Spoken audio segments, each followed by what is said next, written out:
কেমন আছেন সবাই? আমার নতুন একটা ব্লগে সবাইকে স্বাগত। আপনারা তো এখন সবাই জানেন আমি লাস্ট কিছুদিন ধরে বিয়ের ব্লগে আপলোড দিচ্ছি।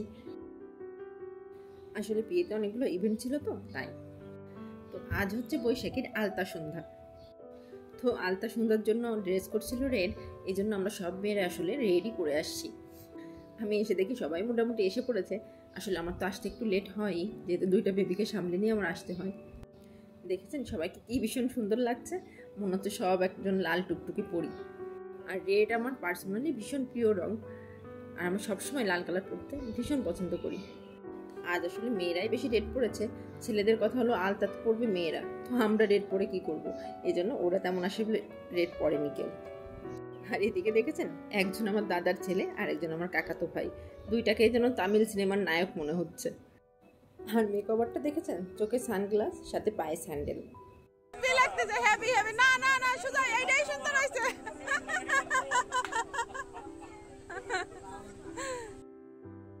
আর এখানে বসে আছে আমার সব বৌদিরা, দেখেছেন কেউ কিন্তু নায়িকার থেকে কোনো অংশে কম না। আর এদিকে আমার বুড়ির আমদার, মা আমাকে একটু ওই স্টেজে নিয়ে চলো, আমি একটু ছবি তুলবো। আবার বলে কি, মা আমার বিয়ের সময়ও কিন্তু তুমি এভাবে ফুল দিয়ে সাজিয়ে দেবে। আমি বলছি আচ্ছা ঠিক আছে, তোমার বিয়ের সময় এভাবে ফুল দিয়ে সাজিয়ে দেবো। ওই দেখেন আবার ফুলের কাছে গিয়ে পোজও দিচ্ছে ছবি তোলার জন্য। আর এদিকে আমিও আসলাম বৌদিদের সাথে একটু ছবি তুলতে, সবাই মিলে লাল শাড়িতে, ভীষণ সুন্দর লাগছিল। আসলে কোনো অকেশন ছাড়া তো আসলে সবাই একসাথে হয়ে ম্যাচিং জামা কাপড় পরে এইভাবে তো ফটোশ্যুট করা কখনোই হয় না। একটা অনুষ্ঠান মানে আসলেই উপরি পাওনা, ভীষণ ভালো লাগে। আর এদিকে দেখেছেন এই যে কুকুর ছানাটা, আসলে ও ছবি না তুলে আর পারলো না, কারণ ও দেখছে লাস্ট 2-3 দিন ধরে এভাবে সবাই সেজে গুজে ছবি তুলছে, কিন্তু আমাকে তো কেউ ডাকছে না। সেজন্য আসলে ও আর কারোর ডাকার জন্য বসে থাকেনি, নিজেই চলে আসছে যে যাই আমিও কয়েকটা ছবি তুলে আসি। আর এদিকে আমার মেয়ে এই যে একটা মামির কোলে বসে নাচ করছে। আসলে এত সুন্দর মিউজিক চলছিল, আমি তো কপিরাইটের জন্য আসলে মিউজিকটা রাখতে পারি না, কিন্তু মিউজিক থাকলে আপনারা আসলে ফুল বিয়ের ভাইবটাই পেতেন। আর এদিকে দাদা বৌদিও একটু ছবি তুলে নিচ্ছে, বৌদির লাল শাড়ির সাথে দাদার লাল পাঞ্জাবি, ভীষণ সুন্দর লাগছে দুজনকে দেখতে। পমা এসেও যোগ দিয়েছে ওদের সাথে, পারফেক্ট ফ্যামিলি ফটো। তো পমাকে আমি বললাম তোরাও একটু তাকা, আমি তোদের একটু ভিডিও করে নিই, কি মিষ্টি লাগছে দেখুন দুইটাকে। আর এদিকে আমার ছেলে পড়েছে ঘুমিয়ে, তাই আমার মেয়ে এসে আবার বলছে ভাই তুমি কেন ঘুমাইছো, সবাই কি সুন্দর নাচ করছে, তুমি তো ঘুমালে নাচ করতে পারবে না। আমি বলছি ঠিক আছে ভাই একটু ঘুমিয়ে নিক বাবা, ঘুমিয়ে নিলে ভাই এনার্জি পাবে ভালো নাচ করার। আর এদিকে দেখেছেন সবাই কি যে সুন্দর নাচ করে সবাই। আমি তো আগের দিন আপনাদেরকে বললাম যে আমি আসলে নাচ করতে একদমই পারি না, তবে আমি চিন্তা করেছি যে আমার আসলে অনেকগুলো ভাই বোনের বিয়ে এখনও বাকি আছে, তো ওদের বিয়ের আগে আমার একটু হলেও নাচ শেখা মানে ভীষণ দরকার, না হলে মান সম্মানই থাকছে না, জানেন না। মানে সবাই এতবার করে বলছে যে নাচ কর নাচ কর, কিন্তু আমি যে পারি না এইটা আমি কাউকে বুঝাইতে পারি না। তো আমি আসলে ডিসিশন নিয়েই নিয়েছি যে এবার আমার একটু হইলেও নাচ শেখা লাগবে, যাতে নেক্সট যে ভাই বা বোন বা যারই বিয়ে হোক না কেন মান সম্মান রক্ষা করার জন্য হলেও আমি যেন একটু নাচতে পারি। তো আমার নেক্সট মিশনই হচ্ছে নাচ শেখা। আর এদিকে আমার মেয়ে দেখেন, এই বেবিটাকে তার এত বেশি পছন্দ হয়েছে, এই বাবুটা আর আমার ছেলে ওরা 2 দিনের ছোট বড়,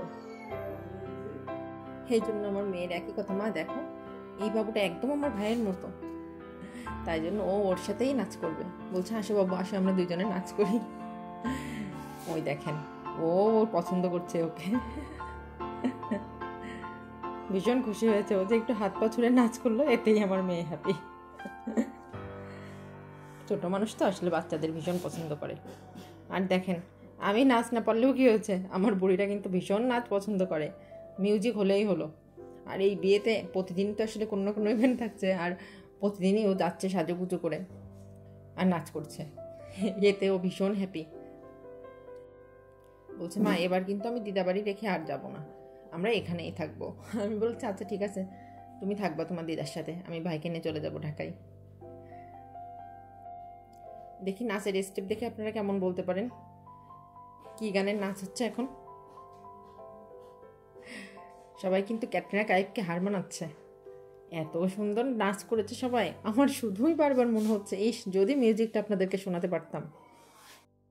দেখেছেন, আমি বললাম না যে আমি নাচতে পারি না, তা কেউ বিশ্বাসই করে না।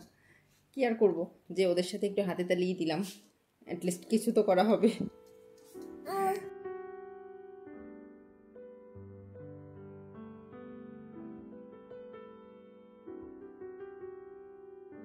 এই যে এখন এসে জয়েন করেছে আমাদের বিয়ের কোণে বৈশাখী।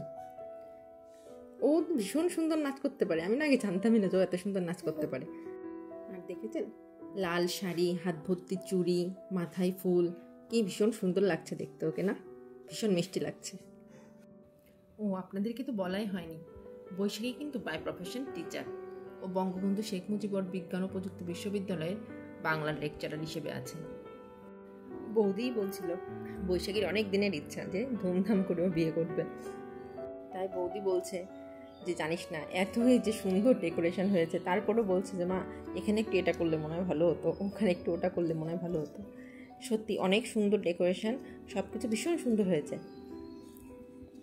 সত্যি বিয়ের মঞ্চ থেকে শুরু করে গেট, বসার স্টেজ, সেলফি কর্নার, সব কিছুই ভীষণ সুন্দর ডেকোরেশন হয়েছে।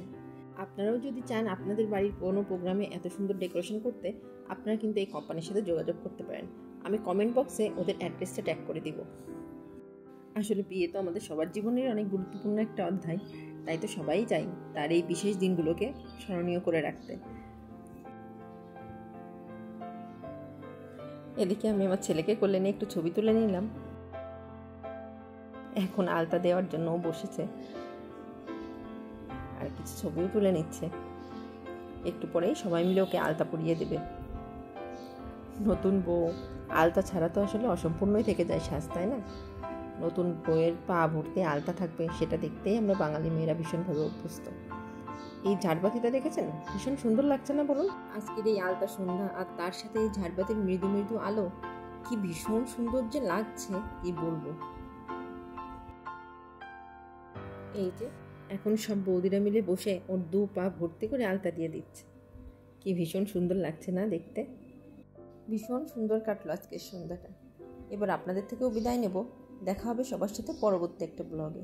আজকের ভিডিওটি কেমন লাগলো আমাকে অবশ্যই কমেন্টে জানাবেন, ভালো লাগলে একটা লাইক করে দিবেন। টাটা।